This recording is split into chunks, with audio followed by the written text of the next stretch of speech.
आज की कहानी का शीर्षक है ज्ञान हमेशा झुककर हासिल किया जा सकता है। एक शिष्य गुरु के पास आया। शिष्य पंडित था और मशहूर भी, गुरु से भी ज्यादा। सारे शास्त्र उसे कंठस्थ थे।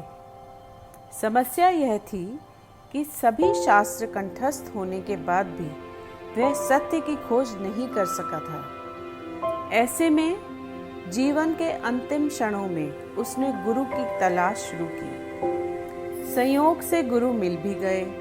वह उनकी शरण में पहुंचा। गुरु ने पंडित की तरफ देखा और कहा, तुम लिख लाओ कि तुम क्या क्या जानते हो। तुम जो जानते हो फिर उसकी क्या बात करनी है। तुम जो नहीं जानते हो वह मैं तुम्हें सिखा दूंगा। शिष्य को वापस आने में साल भर लग गया, क्योंकि उसे तो बहुत शास्त्र याद थे। वह सब लिखता ही रहा। कई हजार पृष्ठ भर गए। पोथी लेकर आया। गुरु ने फिर कहा, यह बहुत ज्यादा है। मैं बूढ़ा हो गया, मेरी मृत्यु करीब है, इतना न पढ़ सकूंगा। तुम इसे संक्षिप्त कर लाओ, सार लिख लाओ। पंडित फिर चला गया। 3 महीने लग गए। अब केवल 100 पृष्ठ थे। गुरु ने कहा, यह भी बहुत ज्यादा है, इसे और संक्षिप्त कर लाओ। कुछ समय बाद शिष्य लौटा। एक ही पन्ने पर सार सूत्र लिख लाया था, लेकिन गुरुजी बिल्कुल मरने के करीब थे। कहा, तुम्हारे लिए ही रुका हूं, तुम्हें समझ कब आएगी, और संक्षिप्त करके लाओ।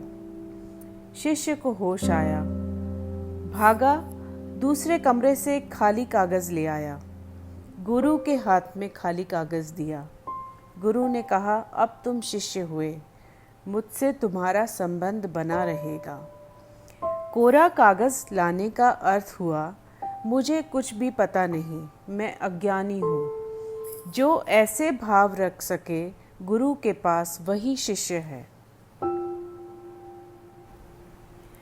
गुरु तो ज्ञान प्राप्ति का प्रमुख स्रोत है।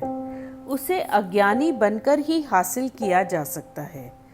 पंडित बनने से गुरु नहीं मिलते। आपको ये कहानी कैसी लगी, हमें ज़रूर बताइएगा।